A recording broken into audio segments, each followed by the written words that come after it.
working on anterior and posterior chain. So we're gonna be alternating between stabilizing with the front of our body and stabilizing with the back of our body.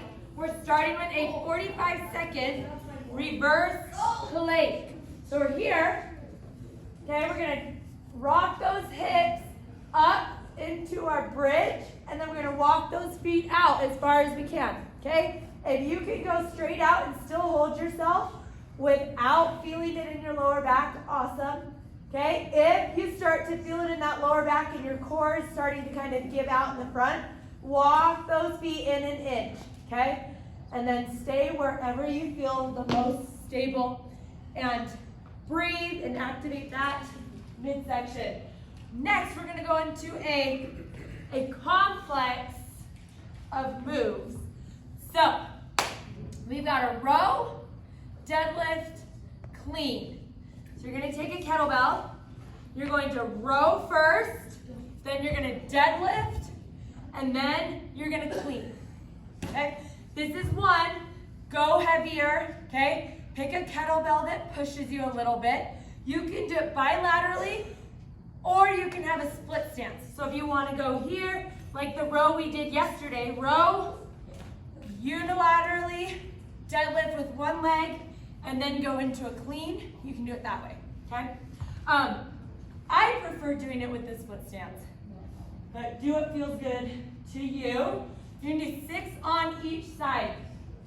And do a standing reverse fly. Pull this up so it's pretty even with your shoulders, because here we want to inhale and exhale so that our core is activated and we're going straight out into that fly, okay? So we're here, bring those shoulder blades together. Think about pulling those shoulder blades together as you go out, because it's a band, okay, and we're not using weights. This band is gonna wanna pull you forward once you're done, right? So you can just come forward. Try and work against that pull and slowly use that eccentric movement to keep those back muscles engaged for the whole movement. So you've got 10 of those into tricep ring extensions, which we were just talking in the earlier class how much we love these. This is such a good move. Okay, you're gonna be extended the whole time. We're not standing up, okay? We're bringing those hands back. Think of going to like the crown of your head, the back of your head. Crown's here, the back of your head. So hands go back to that occipital bone, and then you're going straight forward, keeping these elbows from going way out. Elbows are in tight, down, and up. So we're really isolating that tricep, and you're here for 12 to 15. That does look like a 25 from over there for some reason. 12 to 15, not 25. So you got that? Then you're gonna go out to the field. We had another kind of complex move.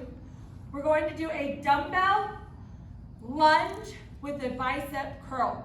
So it's contralateral. So if I lunge with my right foot, the dumbbell's in my left hand, okay? So I'm gonna lunge forward, knee to the ground, and then I'm gonna curl, and then stand up, okay? You can come to balance if you want to work on that balance we've been working on for the last few days, or just come up, put that foot on the ground, go back into that lunge, knee stays behind that toe, curl, lift up a little bit, and then really push off this forward leg to go back, okay? You have 8 on each side of those into a lateral drag. So you've got your dumbbell, okay? You're in that plank position. You can be in a plank, or if you want to go into a tabletop, you can do that as well. Just make sure that your feet or your knees are hovering just off the ground, and you're going to pull that dumbbell from one side to the other without getting much of this motion. I don't want to see this as we pull it across, because that's our hips doing the work, right? We want our core to do the work. So we need to keep our hips nice and stable and bring that arm underneath and let our core be the mover of that dumbbell. Into a wall ball. Oh, where's my wall ball go? firecracker slam.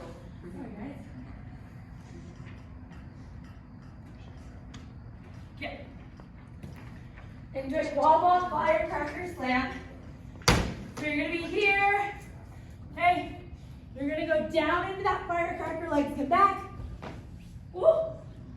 And then you're gonna come up, ouch, that hurts. And then you're gonna slam, okay? So, it's important with the firecracker that when you get to here, it's almost like a crunch. So you're using that ball and that crunching motion to get you up and to have that momentum to be able to stand up and then slam. You have 8 of those. That is out on the grass. So it will feel much better on your back. Then we got the weighted bear crawl.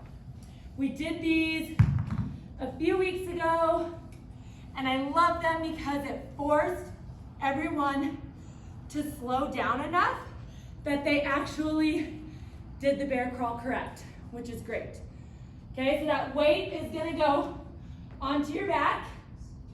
You're gonna go up into that tabletop plank bear crawl position, and you're gonna go forward for 10. Slow is the key here, and control. That weight is gonna give you the feedback of what your hips are doing while you're bear crawling, okay? Because if you start to go up, that thing's gonna knock you in the back of your neck, okay? If you're moving your hips side to side, it's probably gonna fall off. So you're gonna go forward, slow, those knees come straight to the elbow, same motion back, hand to knee, slow, even, and controlled. So you got 10 out and 10 back into a street run. The street run is out around the green and back in. 45 minutes.